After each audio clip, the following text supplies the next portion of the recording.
ഈ കാശ് നിനക്ക് തരുന്നത്. ഇതുകൊണ്ട് മോൻ കള്ളോ കഞ്ചാവോ എന്തെന്ന് വെച്ചാൽ മേടിച്ച് നശിക്കുക.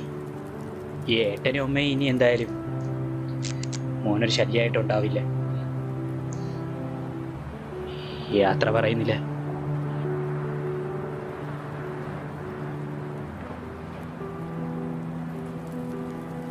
ആ അമ്മയെ ആലോചിച്ചിട്ട് മോൻ ഇനി ആ വീട്ടിലേക്ക് വരാൻ നിൽക്കണ്ട. അവരെ തല്ലി അവിടെ നിന്ന് നിനക്ക് തരാനായിട്ട് കാശുമില്ല. ആ അമ്മേനെ ഞാൻ നോക്കിക്കോളാം. മോൻ എന്തോന്ന് വെച്ചാൽ ചെയ്യും.